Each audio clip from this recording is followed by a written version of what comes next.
بسم اللہ الرحمن الرحیم۔ السلام علیکم۔ کسی گاؤں میں ایک امام صاحب رہتے تھے۔ جس گاؤں میں انہوں نے آنکھ کھولی وہاں پر ان کے والد صاحب ایک مسجد کے امام تھے اور احتشام ان کا نام تھا۔ جب وہ بچپن کی دہلیز پر پہنچے تو والدہ کا انتقال ہو گیا۔ ماں کی ممتا سے محروم ہو گئے، لیکن باپ کی شفقت اور محبت نے مولوی احتشام کو ڈولنے نہیں دیا۔ حاجی غلام دین نے بڑی توجہ اور اہتمام کے ساتھ اپنے بیٹے کی پرورش کی اور اسے دین کی ایک ایک بات انتہائی طریقے سے سمجھائی کہ یہ باپ کی تربیت کا اثر ہے کہ مولوی احتشام صاحب بچپن ہی سے سلجھے ہوئے نیک انسان کے روپ میں ڈلتے چلے گئے، لیکن باپ کی زندگی نے بھی زیادہ وفا نہ کی۔ جب وہ 20ویں سال میں لگے تو حاجی غلام دین نماز ادا کرتے ہوئے اللہ کو پیارے ہو گئے۔ آگے پیچھے کوئی خاص رشتہ دار نہ تھا، باپ کا سایہ بھی چھن گیا مگر اللہ کی رضا پر راضی ہو گئے۔ مولوی احتشام کی زندگی یوں ہی گزرتی رہی، کبھی کوئی شکوہ لبوں پر نہ آنے دیا۔ گاؤں کے لوگوں نے ان کو بے آسرا نہ ہونے دیا کیونکہ وہ نیک شخصیت تھے، اچھا اخلاق تھا۔ بس اسی طور پر گاؤں کے زمیندار نے ان کا خوب ساتھ دیا اور انہیں اسی مسجد کا امام بنا دیا جہاں پر ان کے والد صاحب امامت کیا کرتے تھے۔ مولوی احتشام گاؤں کے بچوں کو قرآن پاک بھی پڑھاتے تھے اور بہت ہی کم وقت میں ان کی شرافت اور پاکیزگی دیکھ کر گاؤں کے لوگ مولوی صاحب کی بہت عزت اور قدر کرنے لگے، بلکہ دین کے مسائل پوچھنے دور دور سے مولوی صاحب کے پاس آیا کرتے تھے۔ مولوی صاحب مسجد کے ساتھ بنے ہوئے حجرے میں رہتے تھے اور ابھی تک غیر شادی شدہ تھے۔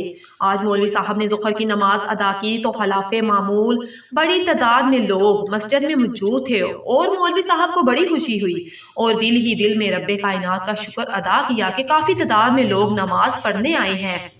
نماز پڑھنے کے بعد گاؤں کے زمیندار مولوی صاحب کے پاس آ کر کہنے لگے کہ آج گاؤں میں بہت ہی بڑا مقدمہ ہونے والا ہے اور آپ بھی وہاں پر شریک ہوں گے۔ وہ کہنے لگے کہ اتنے بڑے مقدمے میں میرا کیا کام؟ دراصل یہ ایک ایسی عورت کا مقدمہ ہے جس پر الزام ہے کہ وہ گاؤں میں بدکاری پھیلا رہی ہے، لہٰذا آج ہمیں اس کا فیصلہ کرنا ہے۔ آپ آئیں گے تو فیصلہ کرنے میں آسانی ہوگی۔ امام صاحب نے سر کھلا دیا اور کہا ٹھیک ہے جناب، جیسا آپ مناسب سمجھیں، اللہ نے چاہا تو میں ضرور آؤں گا۔ اب گاؤں میں مقدمے کے لیے لوگ آ چکے تھے۔ زمیندار کی آمد پر مقدمہ شروع ہوا۔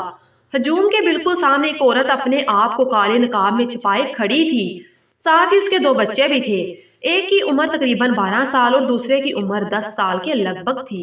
دونوں کی شکل سے غربت ظاہر ہو رہی تھی۔ زمیندار نے کڑک آواز میں عورت کو مخاطب کر کے کہا بی بی، تم پر الزام ہے کہ تم گاؤں میں بدکاری پھیلاتی ہو اور تم مسلسل یہ کام کر رہی ہو، تم اپنی صفائی میں کیا کہنا چاہتی ہو؟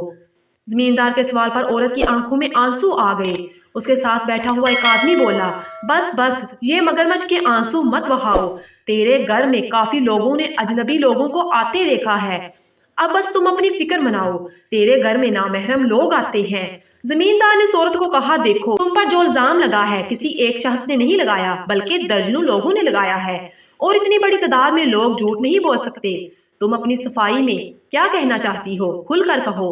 اس عورت نے سر جھکا کر جواب دیا لوگ ٹھیک کہتے ہیں، میں ایک طوائف ہوں، ہاں میں بدکار ہوں، مجھے مار ڈالیے اور میرے بچوں کو بھی مار ڈالیے۔ یہ کہہ کر وہ عورت اپنے بچوں کو گلے لگا کر زاروں قطار رونے لگی۔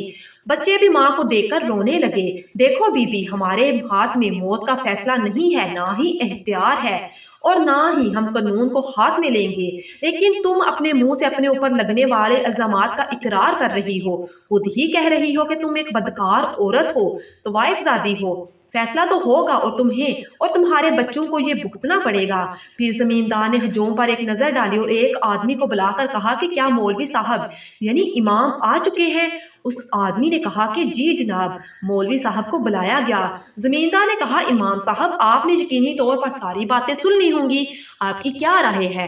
مولوی صاحب نے کہا جی ہاں، میں نے ساری باتیں سن لی ہیں، جو الزام اس عورت پر لگے ہیں اور جو خاتون نے جواب دیا ہے وہ بھی۔ پھر کیا رائے ہے؟ وہی سلوک کیا جائے جو انصاف کا تقاضا ہے، ورنہ روزے قیامت انصاف نہ کرنے والوں کو دردناک عذاب ہے۔ مگر سزا دینے سے پہلے آپ نے اس خاتون سے پوچھا کہ اس نے یہ پیشہ کیوں اختیار کیا؟ ہمیں اس سے کوئی غرض نہیں امام صاحب کہ اس نے یہ پیشہ کیوں اختیار کیا، ہمیں تو جرم دے کر فیصلہ کرنا ہے۔ زمیندار نے بڑے خشک لہجے میں کہا پھر معاف فرمائیے گا زمیندار صاحب، آپ درست فیصلہ نہیں کر رہے، آپ کا عدل نہیں ہے، یعنی آپ انصاف پسندی سے کام نہیں لے رہے۔